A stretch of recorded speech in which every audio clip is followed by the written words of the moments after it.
Hello everyone. तो आपके exams आने वाले हैं, तो ये कुछ टॉपिक्स हैं जो मोस्ट इम्पॉर्टेंट और रिपीटेड टॉपिक्स हैं जो बार बार आपके एग्ज़ाम्स में पूछे जाते हैं। तो वैसे तो सब कुछ ही पढ़ के जाना है, बट अगर ये टॉपिक्स आपने बहुत अच्छे से पढ़ लिए तो आपका एग्ज़ाम बहुत अच्छा हो सकता है, आप बहुत अच्छा स्कोर कर सकते हो।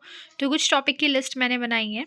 एस तो सबसे पहला टॉपिक है टाइप्स ऑफ सॉफ्टवेयर। इसमें आप एप्लीकेशन सॉफ्टवेयर और यूटिलिटी सॉफ्टवेयर, ये सारे तरीके के टाइप्स इसमें कर सकते हो। और जो सबसे इंपॉर्टेंट दो मैंने यहाँ पे जो मार्क कर रखे हैं वो है प्रोसेस स्टेट डायग्राम, जो कि आपके 15 या फिर 7.5 नंबर में आ सकता है, और आईपीसी जो पूरा पूरा एक टॉपिक अपने में अच्छा है वो आ सकता है।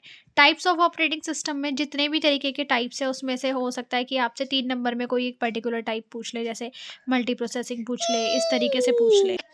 उसके बाद आपका स्कैनिंग एंड पार्सिंग, जो कि बहुत ज़्यादा इंपॉर्टेंट है, इसका डिफरेंस बिटवीन। और उसके बाद सबसे बच्चे को दिक्कत होती है ये लैंग्वेज प्रोसेसर और असेंबलर और मैक्रोस वाली यूनिट में। तो इसमें आपका जो है लैंग्वेज प्रोसेसर डेवलपमेंट टूल्स, जो कि सबसे इम्पॉर्टेंट है।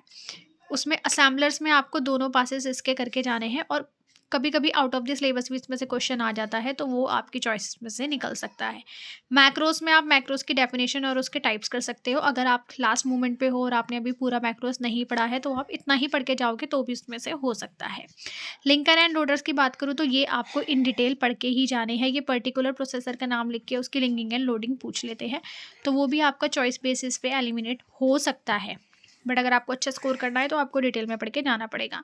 शॉर्ट नोट्स, जैसे शॉर्ट शॉर्ट डेफिनेशन, आप एडिटर, डीबग, मॉनिटर, पीसीबी क्या होता है, इन सब की छोटी छोटी डेफिनेशंस आप ज़रूर पढ़ के जाए। और जो सबसे इंपॉर्टेंट टॉपिक है आपका है कंपाइलर, जो कि पूरा 15 नंबर में आएगा। इसमें भी सारे जितने भी फेजेस है इसके, 1, 2 और उसके टाइप्स जितने भी तरीके के हैं वो सारे आपको करके जा रहे हैं। उसके बाद लास्ट यूनिट में से आते हैं तो प्योर एंड इम्प्योर इंटरप्रेटर्स, जो कि अपने में एक बहुत इंपॉर्टेंट टॉपिक है। और उसके बाद recursion and type of storage class, जो आप प्रीवियस सेमेस्टर में भी पढ़ चुके हो, तो इसमें से भी आपका क्वेश्चन आ सकता है। तो टोटल मिला के आपके मैंने ये 11 to 12 इंपॉर्टेंट टॉपिक्स मैंने जो अपनी एक्सपीरियंस के बेसिस पे कैलकुलेट किया है, तो इसमें से पेपर आपका ज़रूर आएगा, तो ये टॉपिक ज़रूर करके जाए।